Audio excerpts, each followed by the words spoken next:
अस्सलाम वालेकुम प्यारे बच्चों, वेलकम टू माय चैनल नूर 360। तो बेटा जी एक नई वीडियो के साथ हाजिर हैं।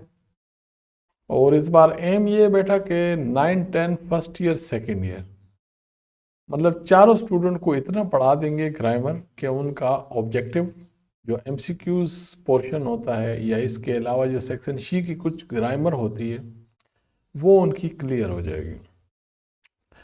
तो बेटा चलते हैं अपनी स्क्रीन की जानिब। तो ये क्वेश्चन पेपर मैंने आपका 2023 का डाउनलोड किया है FBISC की ऑफिशियल वेबसाइट से।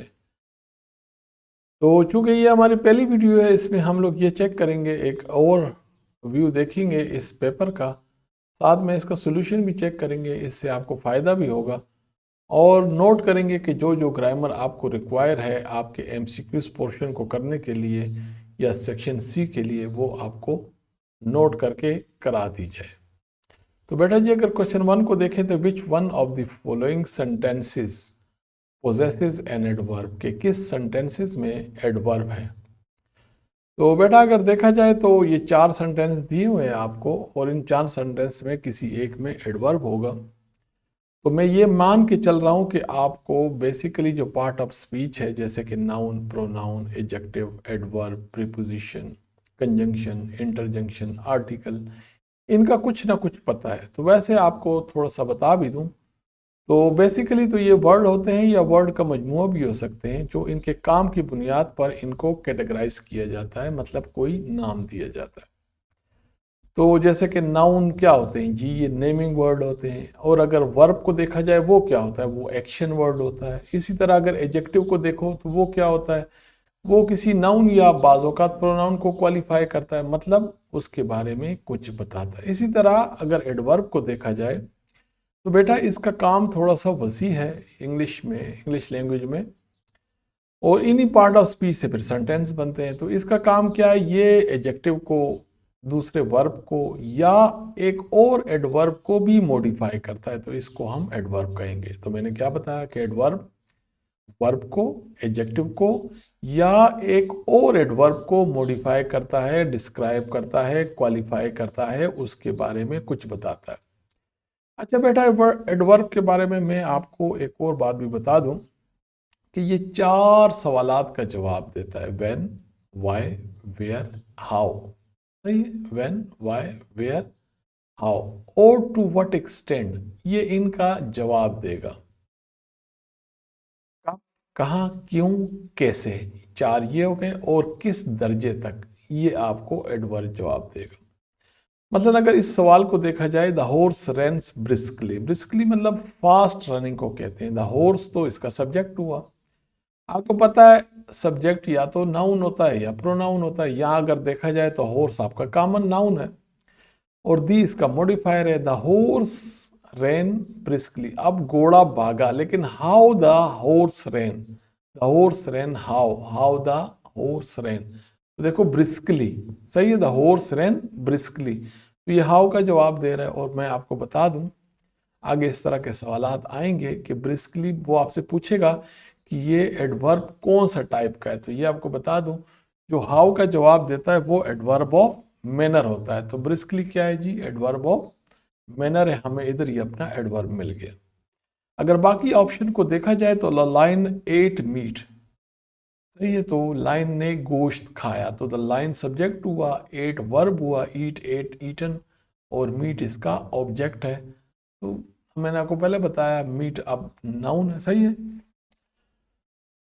अब अगर सी को देखा जाए, the goat are white, the goats are white, the goats, यहाँ ये इसका सब्जेक्ट हुआ और आर जो है ना इसका वर्ब है, और वाइट क्या है, ये इसका एडजेक्टिव है। ये द गोट को मॉडिफाई कर रहा है, गोट के बारे में मजीद बता रहा है, इसमें भी एडवर्ब नहीं है। और द केट मियाउड, ये तो सिंपल सा है, द केट सब्जेक्ट हुआ, मियाउड वर्ब है। अच्छा आपसे ये भी पूछा जाता है, आपको थोड़ा सा बता दूं, बाज़ औक़ात ये बताता है, पूछता है कि बताओ ये कौन सा टेंस है। तो आपको इनके टेंस की भी पहचान होनी चाहिए। अगर मैं आपसे पूछूं कि द हॉर्स रन ब्रिस्कली, देखो इंग्लिश लैंग्वेज में एक ही ऐसा टेंस है जिसमें वर्ब की सेकंड फॉर्म इस्तेमाल होती है, वो है पास्ट इंडेफिनिट। तो ये है पास्ट इंडेफिनिट का। द लाइन एट, ये भी पास्ट इंडेफिनिट है, देखो एट है। और ये पास्ट इंडेफिनेट में कोई हेल्पिंग वर्ब भी नहीं होती। आप देखिए ना, is, are, am, have, has, ये भी इस्तेमाल नहीं होती। सही है, द गोट आर वाइट। अब इज, आर, एम, सही देखो तो ये प्रेजेंट सिंपल, प्रेजेंट इंडेफिनेट का टेंस है और ये भी पास्ट इंडेफिनेट है। ये तो वैसे चलो मैंने आपको एक और भी दे दिया, बाद में इस पे हम मजीद इस तरह की वीडियोस बनाएंगे। अच्छा जी, they came to the path covered with mud, मतलब वो उस रास्ते पे आए जो कवर था मड से। अच्छा, इन्होंने ग्रुप ऑफ वर्ड को अंडरलाइन किया हुआ है, तो ग्रुप ऑफ वर्ड को आपको पता है कुछ सेंस तो दे रहे होते हैं ना, जो इस तरह का ग्रुप ऑफ वर्ड जो सेंस तो दे लेकिन कंप्लीट सेंस ना दे, उसको हम फ्रेज कहते हैं। तो ये फ्रेज है। दूसरी बात, ये फ्रेज और क्लास, देखो क्लास भी तो वर्ड्स का मजमूआ होता है, लेकिन क्लास क्या होता है, वो इस तरह का सेंटेंस होता है जिसमें सब्जेक्ट वर्ब कॉम्बिनेशन होता है। इसमें देखो ना सब्जेक्ट है ना वर्ब है, लेकिन ये सेंस तो फिर भी दे रहा है। अगर मैं आपसे पूछूं कवर्ड विद मड, मतलब मिट्टी से ढका हुआ, तो आपको मगर क्या मिट्टी से ढका, लेकिन सेंस तो दे रहा है, कंप्लीट सेंस नहीं दे रहा, लिहाजा ये फ्रेज है। लेकिन ये पूछ क्या रहा है कि ये अंडरलाइन पार्ट जो है फ्रेज तो हुआ, लेकिन ये पूछ रहा है किस टाइप का फ्रेज है। फिर जो ये काम करेगा वही वो फ्रेज होगा। जैसे अगर ये नाउन का काम करे तो नाउन फ्रेज, अगर एडजेक्टिव का काम करे तो एडजेक्टिव, अगर एडवर्ब का काम करेगा तो एडवर्ब फ्रेज होगा। क्लास तो ये है नहीं, लिहाजा इस सेक्शन, ये डी को तो हम रूल आउट पहले से कर लेते हैं। देखो अब अगर देखा जाए ना तो अ पाथ, देखो आ लगा हुआ है, आर्टिकल लगा हुआ है, इसका मतलब ये पाथ, वैसे भी पाथ रास्ता है, कॉमन नाउन है, लेकिन कवर्ड विद मड, तो देखो ये कवर्ड विद मड पाथ के बारे में ये आपको बता रहा है कि कौन सा पाथ, वो कहां पहुंचे, उस पाथ पे जो कवर्ड विद मड था।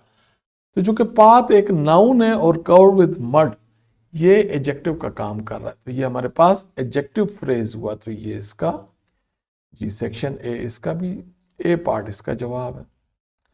अब बेटा जी अगर हम लोग सेक्शन क्वेश्चन नंबर 3 की तरफ चलें, he did the task for the sake of इस डैश। सही है, ही डिड, उसने वो काम किया किसकी खातिर, सेक का मतलब है खातिर। तो देखो आगे आपने सही स्पेलिंग ही बताना है, क्योंकि कॉन्शियंस ही लिखा हुआ है। कॉन्शियंस का मतलब होता है जमीर, कॉन्शियंस का मतलब ऐसे होश भी होता है। तो कॉन्शियंस की अगर कौन और साइंस, देखो कौन और साइंस, तो ये वाला, ये स्पेलिंग इसकी एक्यूरेट है। कॉन्शियंस जमीर को कहते हैं, लेकिन इसकी स्पेलिंग आपने कौन और साइंस से, मैंने तो ऐसे ही याद की थी, तो इसलिए मैं तो जब भी कॉन्शियंस की बात आती है तो मेरे जहन में आ जाता है कि कौन और साइंस क्या वो मिला के कॉन्शियंस बनता है। अच्छा जी, अगर क्वेश्चन नंबर 4 की जाने बढ़े, at the end of each scenario, scenario कहते हैं मंजर को, मंजरनामे को, they must identify the culprit. Culprit क्या होता है, मुजरिम को कहते हैं, मतलब जिसने कोई गलत काम किया है।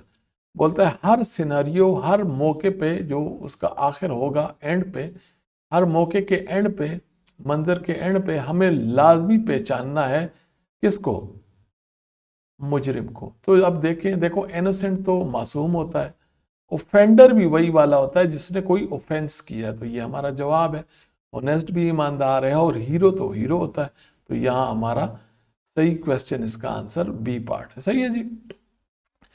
अब अगर क्वेश्चन नंबर 5 की जानिब बढ़े, तो maintaining a sound in productive, अब साउंड महफूज को कहते हैं, प्रोडक्टिव जिससे कुछ हासिल हो, एनवायरमेंट ऑल ओवर, मजमूई तौर पर इस डैश फॉर प्रोग्रेस। अब देखो कह रहा है कि जो आपकी साउंड महफूज और प्रोडक्टिव एनवायरनमेंट को मेंटेन करना ऑल ओवर, हर जगह, ये क्या है, तरक्की के लिए क्या है, जरूरी होती है ना जी। तो आपने यहां से जरूरी क्या, अब नीडलेस तो जिसकी कोई जरूरत नहीं होती, तो ये तो नहीं हुआ। सही है, ये तो हमारा कट गया।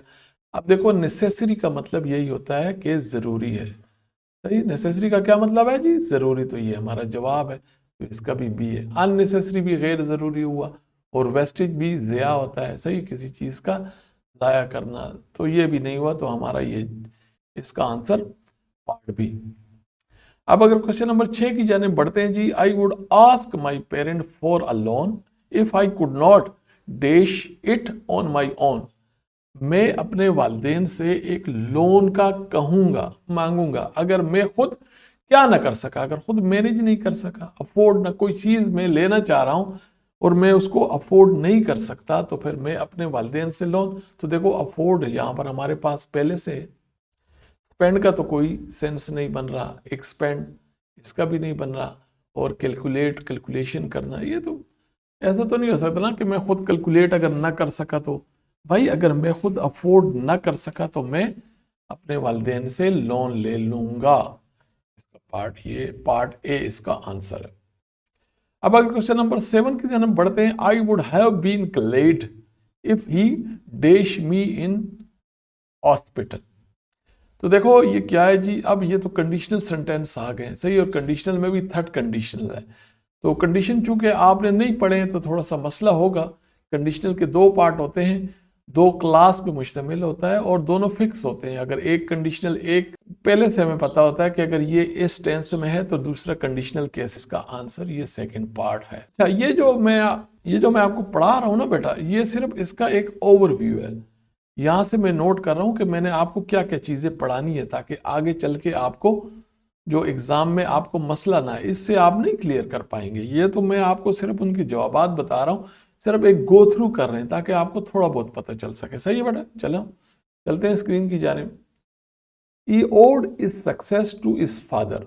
वैसे अगर इसका उर्दू में सही तर्जुमा किया जाए तो उसकी कामयाबी उसके वालिद के मरहूने मिन्नत थी। सही, मतलब उसकी कामयाबी जो थी उसके लिए वो अपने वालिद का कर्जदार था। ओ मतलब कर्जदार होना। लेकिन इसने तो टाइप ऑफ सेंटेंस पूछा हुआ है, तो देखो ये तो सिंपल सेंटेंस है। सिंपल सेंटेंस में मैं आपको एक आसान बात बताता हूँ। देखो अभी तो हमने क्लास नहीं पढ़े, सेंटेंस की टाइप के लिए आपको क्लास करने पड़ेंगे, डिपेंडेंट और इंडिपेंडेंट क्लास आपको पता होना चाहिए। तो सिंपल सेंटेंस में तो एक ही क्लास होता है, एक क्लास का मतलब होता है एक ही सब्जेक्ट। देखो ही, एक ही वर्ब ओड, देखो आपने एक ही वर्ब और एक ही सब्जेक्ट तलाश कर लिया, तो बस ये सिंपल सेंटेंस है। अगर कम्प्लेक्स होगा तो लाजमी दो सब्जेक्ट और दो वर्ब होंगे। सही है, इसी तरह ये टाइप पढ़ेंगे तो आपको पता चलेगा। बहरहाल इस वक्त इसका आंसर है सिंपल। हमें अभी तक ये पता चला है कि आपने टाइप ऑफ सेंटेंस पढ़ना है, एडवर्ब पढ़ना है, कंडीशनल पढ़ना है। सही है जी, तो इंशाल्लाह आने वाली सीरीज में आपको ये चीजें पढ़ा दी जाएंगी। अगर क्वेश्चन नंबर 9 की जानिब बढ़े, I am inclined dash agree. अच्छा, ये तो फिक्स प्रीपोजिशन या फ्रेजल वर्ब की बात हो रही है, इनक्लाइन के साथ टू लगता है।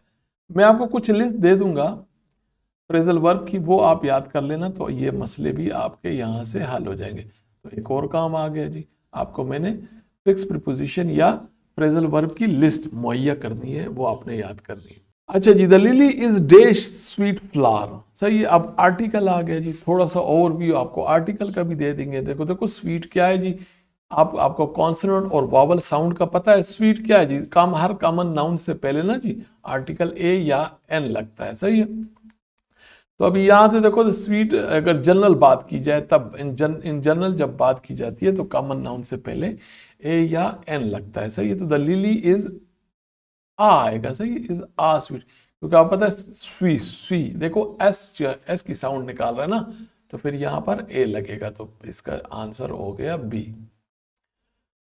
अच्छा जी, 11 question number 11, if they are busy people they dash miss the news. तो ये दोबारा कंडीशनल आ गया। ये फर्स्ट कंडीशनल है, ऊपर थर्ड कंडीशन आया था, फर्स्ट कंडीशन। देखो दो आपके एमसीक्यूज हैं कंडीशनल से, तो कंडीशनल भी काफी अहम है। तो देखो फर्स्ट पार्ट इफ वाला क्लास को आप देखेंगे, देखो इफ किस में, इफ प्रेजेंट सिंपल में, अगर इफ वाला प्रेजेंट सिंपल में हो तो देखो, और इसमें कुछ चांसेस का भी मसला होता है कि आगे दूसरा के चांस है, तो if they are busy they will miss the, सही है जी, they will miss the news. अगर वो बिजी होंगे तो वो न्यूज को मिस कर जाएंगे, तो विल आएगा। सही, ये आपको कंडीशनल पढ़ा दूंगा मैं। It is cold like ice which poetic device is use in the sentence. It is cold like, देखो ये लाइक जो है ना, ये लाइक जो वर्ड लाइक आया है यहाँ पे, आपको लाइक और एज इस तरह के वर्ड आएंगे तो आपको वैसे पता चलना चाहिए पोएटिक डिवाइस या स्पीच ऑफ फिगर भी इसको कहते हैं। तो ये आपको पता है लाइक, एज, सच एज, इस तरह की चीजों को हम लोग सिमली कहते हैं। क्या कहते हैं बेटा? सिमली। आप पार्टिसिपेट करेंगे तो फिर आपको पता चलेगा। आप थोड़ी देर पास करके भी आंसर पहले आप ढूंढे कि आपकी कितनी अंडरस्टैंडिंग है इसके बारे में। सही है जी, अच्छा इसको भी टिक कर देते हैं। ऑनेस्टी, अच्छा ऑनेस्टी नहीं जी, honey is to bee, a silk is to. देखो अब आपने, ये कॉमन सेंस की बात है, कंप्रीहेंशन का क्वेश्चन आ गया कि हनी से आपने बी बनाई तो सिल्क से क्या बनेगा। देखो हनी को कौन बनाता है, बी, खेत की मक्खी। तो सिल्क को कौन बनाता है, वॉर्म, कीड़े, तो रेशम का कीड़ा। तो ये इसका आंसर ये हुआ। अब अगर क्वेश्चन नंबर 14 की जानिब बढ़े, they invited us to their home. अच्छा जी, टेंस, हाँ ये बड़ा अहम सवाल है। यहाँ एक है लेकिन मैंने बाज औकात, यहाँ हो सकता है नीचे सेक्शन सी में भी आइडेंटिफिकेशन ऑफ टेंस या वर्ब की फॉर्म का क्वेश्चन आया हो, तो टेंस की आइडेंटिफिकेशन भी ज़रूरी है। तो आपने ये बता दे इनवाइटेड। देखो अभी ऊपर मैंने आपको बताया था कि इंग्लिश में इकलौता टेंस पास्ट इंडेफिनिट है जिसमें वर्ब की सेकंड फॉर्म इस्तेमाल हुई है, तो पास्ट इंडेफिनिट ये वाला इसका आंसर है।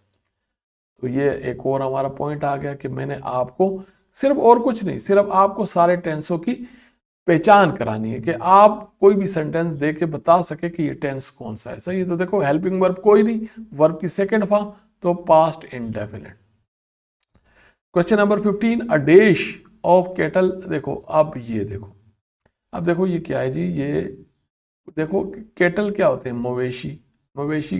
गेजिंग, गेजिंग क्या होते हैं, चर रहे थे, तो हर्ड होता है। केटल का हर्ड होता है, खिलाड़ियों का टीम होता है, परिंदों का फ्लोक होता है, और वंडो वंडो का इस तरह आगे कोई गैंग होता है। तो हमारा ये क्या हो गया, हर्ड हो गया। इसको हम लोग कलेक्टिव नाउन कहते हैं। क्या कहते हैं जी, ये हमारा कलेक्टिव नाउन है। सही, केटल के उनको हम हर्ड कहते हैं।